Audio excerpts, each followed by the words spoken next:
25 to 30 pounds heavier than Kamara. So to say he's similar to him with all that added weight and power, that's good. Well, the couple of times that I've seen him hit the line, man, he's done some. I mean, it's not just all muscle. He has some finesse to him. And if you watched him, particularly in the Florida Alabama SEC championship game, I mean, I'm sure he showed it other times, but he really that was an exhibition of how great a receiver he is out of the backfield. So it's just another huge bonus that they have. Like maybe he's Le'Veon Bell. Oh, yeah. Let's hope he has a better management because Le'Veon had himself a hell of a 2-season career there. So, well, one of the biggest credits you can give Mike Tomlin is with Mike Tomlin. If you look at like the guys that have seemed to have kind of gone off the deep end, Le'Veon Bell and Antonio Brown to some degree, when they're in Pittsburgh for the most part, they keep them on the straight and narrow. And I give all the credit to Mike Tomlin. Like he's able to take some very hard personalities and able to corral them. And even Roethlisberger, he's able to corral Roethlisberger. If Roethlisberger played for another team, I mean, maybe some of the situations happened a few years ago, he'd be out of the league. I don't know. But I think they're able to corral him. So, anytime you see Tomlin on the sideline, the man is a serious individual. You wouldn't want to have to be locked up in a small room with him angry. It could be, like a marmot in a bathtub, Look out, here he comes. All right, 16 minutes after the hour, 92 degrees outside. What else on the NFL? I guess the last ones I'll say, and I'll just try to package them real quick, and then I'll let Lugs finish, is both Lance and Lawrence are similar in that they both showed like some of their arm strength, some of their mobility, but both of them made some pretty poor decisions. Some of the throws were inaccurate. They both threw worm burners. I didn't come up with the term, but I just like it where it's a good one. Yeah, it's just throwing a fastball right into the ground. And particularly Lawrence, and again, I still believe in Lawrence. I'll take anyone's stock who's given up on him, but like, man, the Saints made him look bad. I mean, I think it was not until like midway through the second quarter they converted a third down. Laviska Shenault showed up. Marvin Jones had some plays. Obviously, like Lug said, losing Etienne hurts them. They need to get DJ Shark back, but like it was kind of eye opening. And also staying in that game too. I know they still have one preseason game. It feels like with that game, it's Jameis Winston's to lose. Like I think he outplayed Taysom Hill in that game. And I know I know maybe it comes off that I'm biased against Taysom Hill. I'm sorry. Jameis Winston looked much better. So might be. Well, Taysom is a specialty insert sort of a guy. That's his forte. The only thing I have about Jameis, he tends to hit the wrong number. It's like, I hope that vision correction they got for him works this time around. Hey, do you think he's colorblind? Have we ever thought about that? Well, I think that's one of the things they said. Oh my gosh. That he had vision issues, and they got him some LASIK, but colorblindness, I don't think you can help that. He's a LASIK and a side order of cataracts next. Okay. Yeah. So. All right. But I think we talking about Etienne and Lawrence. I think we need to transition to college here, and this whole alliance to stop the SEC. They keep saying no, it's not, but it is. It's to compete, and out of all of this, ACC, Pac-12, Big Ten. Yep. All right, where does that leave the Big 12?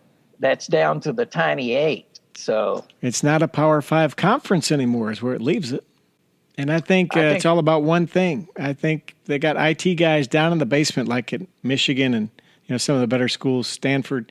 And they're working on a streaming device already, guys. This is about bypassing ESPN, CBS, ABC, whoever, and they're going to go streaming.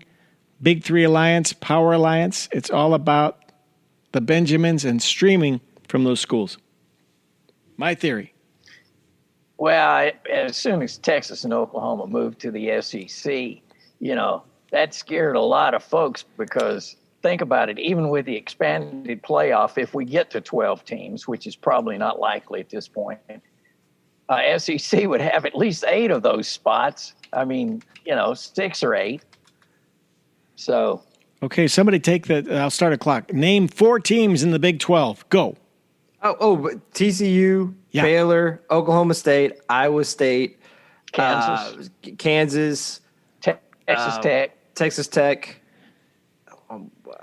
I think you got them. Kansas State. You got West Virginia.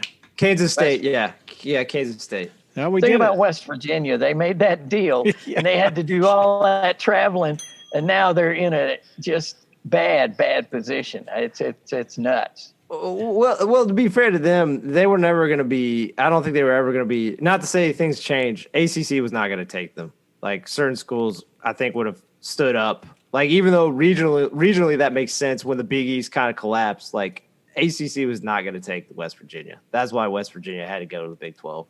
Unbelievable. Yeah. All right, so we want to talk about our local boys, our local teams. Yeah. All right, sure. U of L's picked 4th. This is according to College Football News. Picked 4th in the preseason ACC Atlantic behind Clemson, NC State, and Boston College. That kind of makes sense, doesn't it? They say Malik Cunningham should be a difference maker as a veteran quarterback. What do you guys think about U of L in the ACC Atlantic? Well, I wish them a lot of luck. There's so many question marks at U of L. I would say my guess, best outcome for them would be 6-6. I just don't have a whole lot of oomph for them. And I do think, unfortunately, that big in-state game with Kentucky, I think Kentucky will just beat them all they'll just beat them down. So as far as that's my take on U of L. Well, guess what, Lugs? You and I are in total agreement. The record at 6-6. I think the thing that really hurts them, I mean, not to say is, you want to schedule some good out-of-conference games, but the main thing that kills them, and I know we killed certain teams for cupcakes, but I mean, again, if you have cupcakes that can get you to, 7-5, I mean, you can still make a bowl at 6-6, so they should still make that cut. But like Ole Miss, I mean, this is going to be year 3 with Lane Kiffin. I mean, he's starting, I think, to get the ball rolling a little bit. I don't see them beating Ole Miss. No. I mean, EKU, they'll get the W there against Eastern Kentucky, but then they play UCF, and UCF it's tough. Still not that far away from being a good team, and I don't think they've fallen apart that much. I don't know. They can beat UCF. I'm not saying it's not possible, but it still doesn't feel like that's definitely not a gimme. And I definitely would favor probably UCF. Obviously, Clemson's an L. Like you said, Kentucky at the end of the season, I think is an L just because I think Kentucky's just a much better team overall currently still. But, Florida State is rebuilding. They should get the W there, I think. Wake Forest. The one I have a problem with is Boston College. I mean, Boston College is they've been fairly competitive with Boston College over the last few years, so I'm going to give them a W there. Syracuse is a mess, so I give them a W. Duke. And this is a running theme through all of them once we go through them. A lot of these teams are going to ride and die with their quarterbacks. There's big question marks with all of them in different ways. Malik Cunningham's he had 15 turnovers last year in a condensed season. I know if you go back last year, they were one of the better offenses. It's just that they turned the ball over. It wasn't completely Malik Cunningham's fault, but they turned the ball over. But he was a major contributor to it. They just cut down on the turnovers. I mean, they could possibly be 7-5.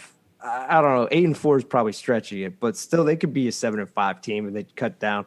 They lost 6 starters on defense.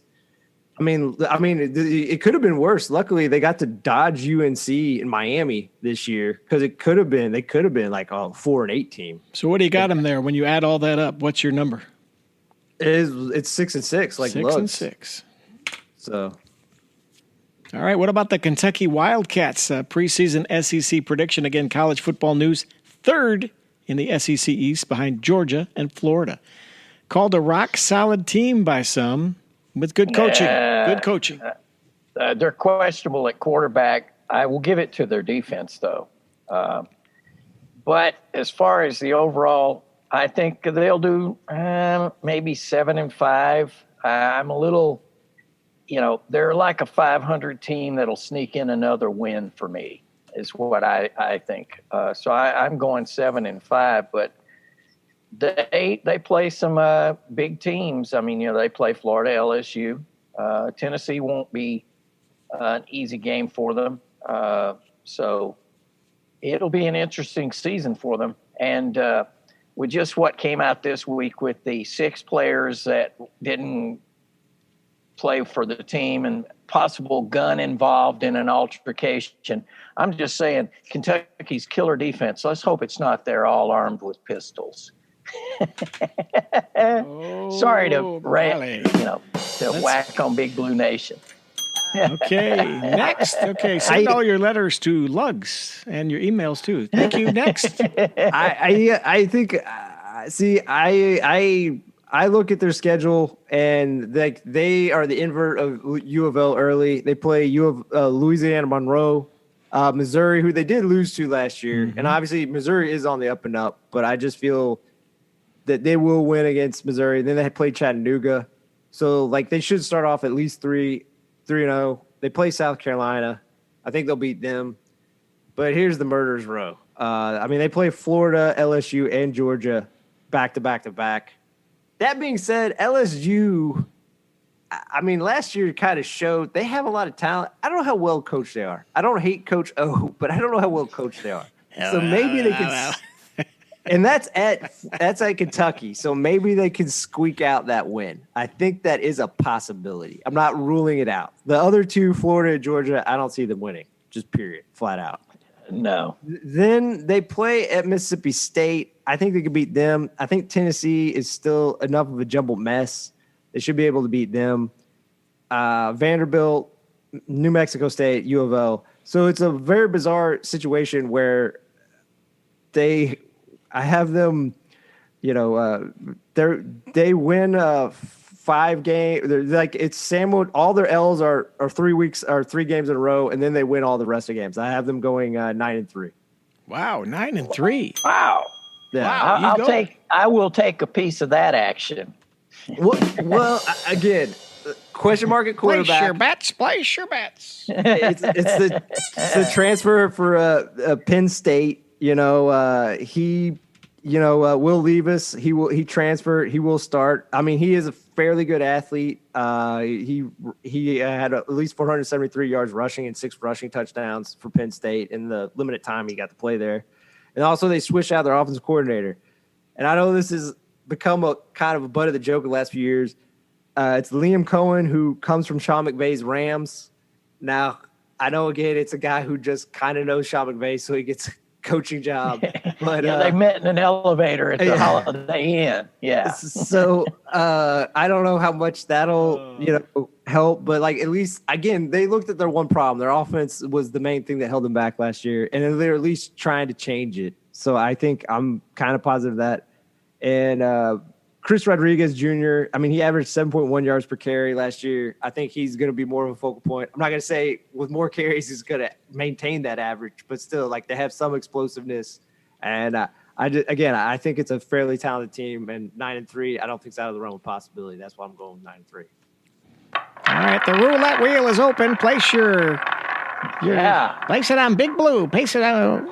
See if you win. Okay, how about go? Yeah. Let's move to the cream of the crop for the local guys. IU, believe it or not. Yes, IU. They're ranked 17th by the AP and the coaches' preseason poll, and they're 23rd in the ESPN Power Rankings.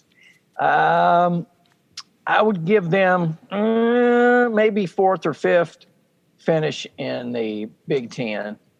Overall, I'm going to give them 7-5, but they could go a flat just because of their schedule. They're playing some killer teams. obviously. So, but there